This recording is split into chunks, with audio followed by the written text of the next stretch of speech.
We are coming up on one of the most anticipated game releases of early 2023, and let's be honest, it's probably one of the most anticipated game releases of the entirety of the year. Dead Space has been absent for a long time. Dead Space 3 dropped all the way back in February of 2013, but the franchise is finally back, and it's back in a big way with a ground-up remake of the very first Dead Space title. This is a full-on remake, not a remaster, exclusive to next-generation platforms. You'll be able to play it on PlayStation 5, Xbox Series, and PC. The game will be dropping on January the 27th, and there's a lot of information to go over, so I want to talk about everything that you need to know about the Dead Space remake before you spend your $70 on it if you're buying it on Xbox or PS5, or your $60 if you do end up buying it on PC. So let's get started with the overview of the game coming from Motive Studio. Motive, of course, has been a studio that EA has entrusted a lot into. They worked on Star Wars Squadrons, now they're back working on the Dead Space remake. Rumblings have it that they're working on a big Marvel title as well. But right now, all eyes are on the Dead Space remake. The sci-fi survival horror classic returns completely rebuilt to offer an even more immersive experience, including visual, audio, and gameplay improvements while staying faithful to the original game's thrilling vision. Now yes, this is a full-on remake, and the goal of the game was to stay faithful and true to the original of the game, honor it as a classic, but there are some refinements that hopefully will ultimately make the game better. It's been a bit expanded upon, but overall you are still getting that true survival horror experience that you played all the way back in 2008. Of course, the game centers around Isaac Clarke, the main character, an everyman engineer on a mission to repair a vast mining ship, the USG Ishimura, only to discover something has gone horribly wrong. The ship's crew has been slaughtered, and Isaac's beloved partner Nicole is lost somewhere on board.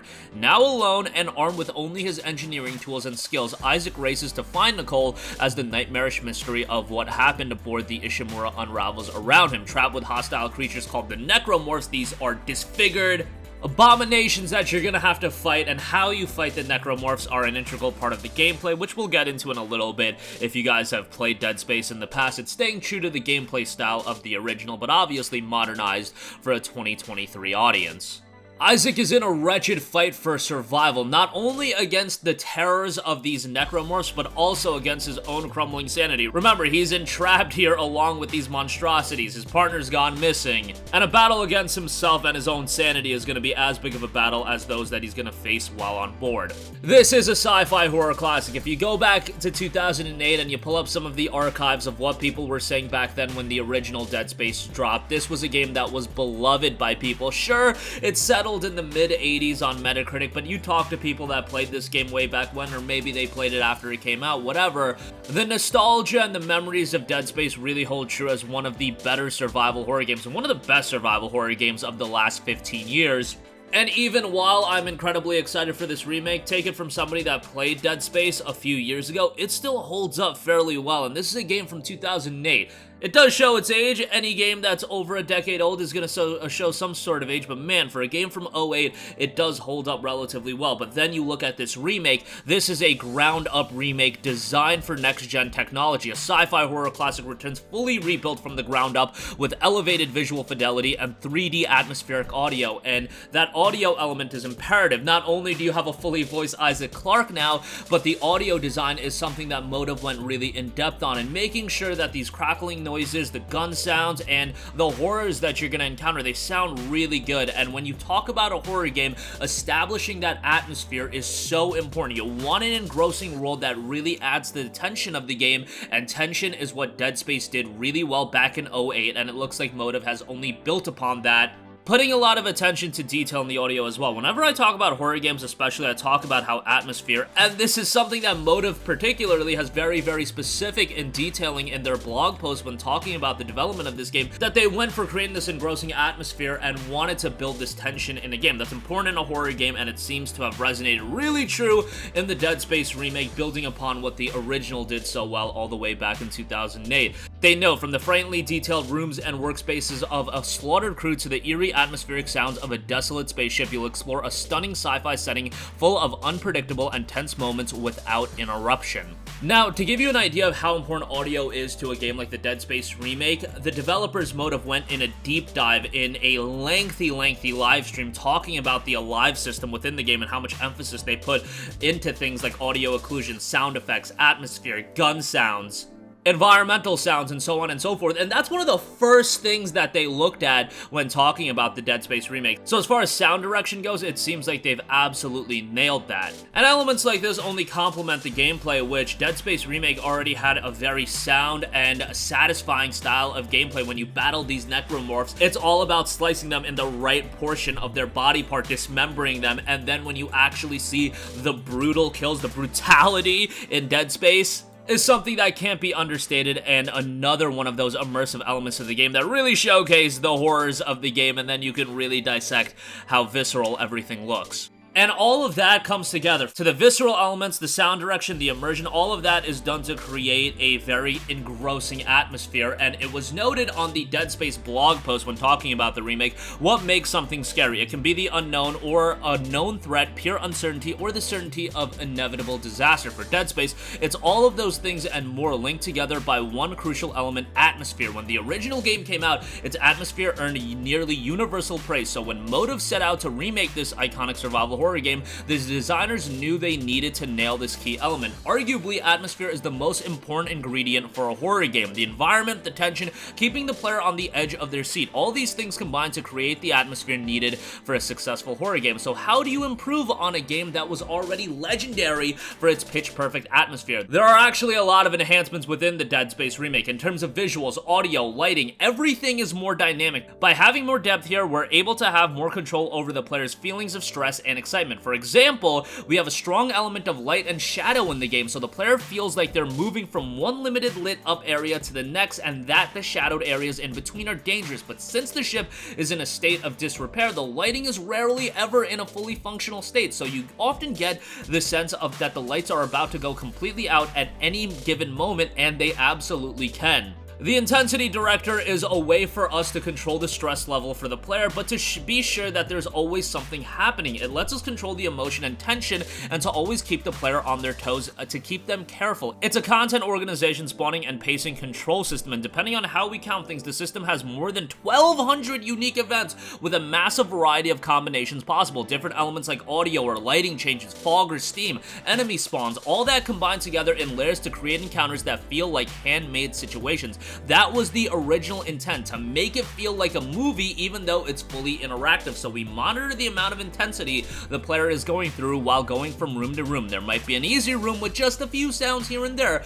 but that's it. But then you might go into another room and suddenly there's a slasher spawning from a wall vent, plus the lights turn off, plus there's fog in the environment, and it becomes a lot more intense. But then we give the player a break because we do essentially track the peaks and valleys of tension to make sure that it's not just back-to-back high-intensity events. Again, with a horror game, it's about going on these peaks and valleys. You can't just constantly keep it at one pace. It's about monitoring that tension level, and having it paced correctly is always going to keep the player engaged, and looks like Motive has really implemented that in a big way when it came to the Dead Space remake. Not to say the original Dead Space didn't do that, because the original Dead Space was a really good starting point to build off of, but that looks like exactly what they did. They continued to build off of that and make it an even more compelling and engrossing experience.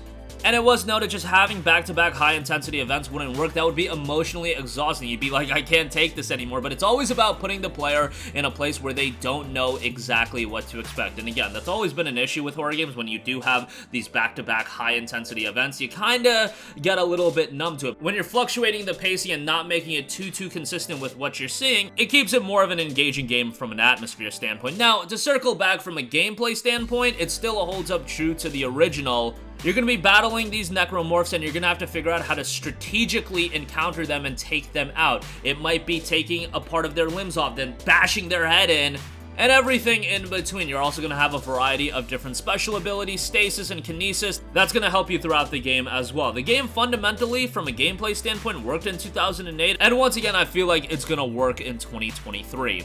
Now, while this is a ground-up remake, there are some things that have been changed. As I mentioned at the top, this is a fully voiced Isaac Clarke. Isaac Clarke in the original game was actually a silent protagonist. Dead Space 2 did give Isaac voice, but now with the Dead Space remake, you have Dead Space 2's voice actor, Gunnar Wright. He is returning to voice Isaac Clarke in this title as well, and now he'll interact with a variety of different ways with the characters. And yes, from a narrative standpoint, it's gonna stay true to the original, but we got a little bit more of an insight on what to expect from the game from a story standpoint. That is gonna expand the game a little bit while honoring the original. A great game also needs a strong thread to tie those moment-to-moment experiences together, something to draw the player forward and motivate them to uncover the next mystery, as noted on the official blog post that just dropped today as of the recording of this video. A great game, in other words, needs a great story. Fortunately, in remaking Dead Space, the team at Motive had the benefit of working from a story that was already pretty great, one based in recognizable and near universal themes. You're descending into hell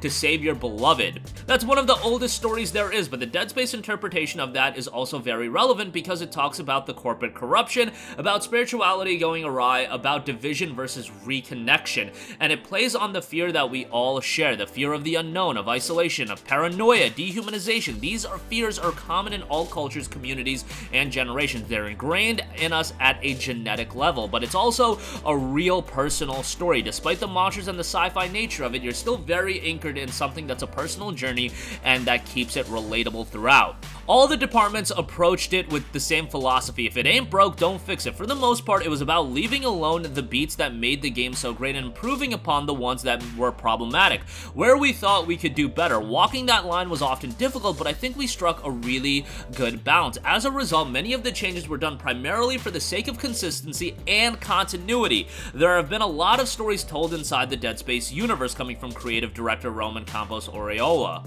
With the later games, the books, the comics, and the movie, so what we tried to do in this game is add a little bit more lore or make some adjustments to the lore to have better continuity with the broader universe. Other changes involve fleshing out what was already there. We also gave a bit more screen time and agency and overall personality to some of the second characters. Some were really important ones like Nicole and Mercer, but even characters like Jacob and Elizabeth, who were only really in audio logs in the original game, now actually have some screen time and they have a role to play. Right, it was important to give them more background, depth, and motivation so the personal connections feel more meaningful. So there are some very compelling threads the players can follow through these new side quests, and the side quests also allow us to look at the ship's descent into chaos a little bit more, kind of going backward and investigating that, so the bones of the story are very close. So from a narrative standpoint, expect something that holds true to the original while also expanding upon it. I think this is what everybody really wants out of a remake, while honoring the original game, and the original game having a narrative thread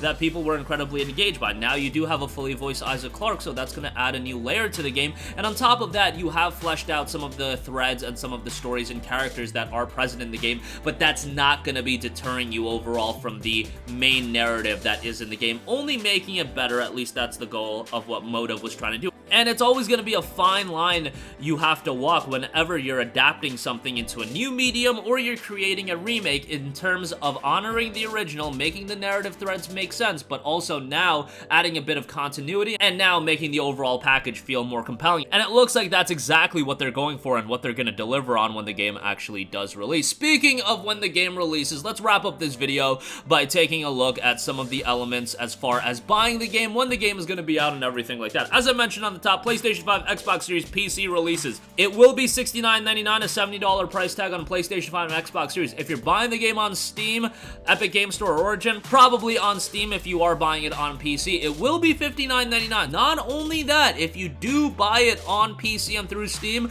you will get a free copy of Dead Space 2. How you want to value that, given that that is a game from, I believe, 2011, that will be up for you to decide, but Dead Space 2 was a fantastic game as well, so if you want to follow up playing the remake with Dead Space 2, that is an option. Dead Space 2, if you buy it on PC, that will be added to your library come the day of the game's release. System requirements are a Ryzen 5 5600X for recommended i5 11600K, RX 6700 XT, and an RTX 2070 for the GPU recommended of 16 gigabytes of RAM. Not only that, there will be a digital deluxe edition that will be priced at $10 more, $69.99 on PC, while $79.99 on consoles. Now, this isn't something that is going to be a mandatory buy. It'll include 3 unique suits and 2 suit textures, so nothing too major as far as additions from buying the base game and the digital deluxe.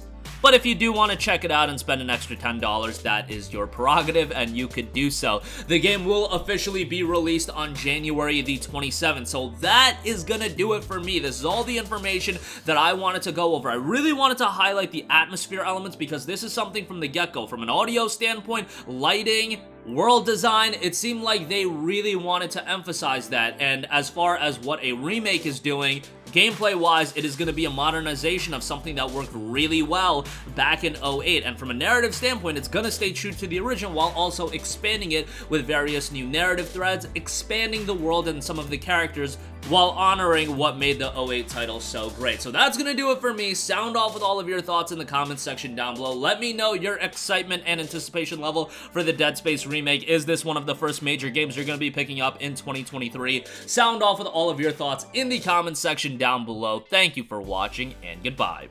Hey guys, we hope you enjoyed the video, and if you did, make sure to hit the subscribe button, and if you're already subscribed, do us a favor and hit the bell icon. This way you'll be notified whenever we post a new video. That's the best way to keep up with all of our uploads, and we usually try to upload 2 videos a day. And with the bell icon hit, you'll be notified whenever we do upload a video. As always, thanks for watching.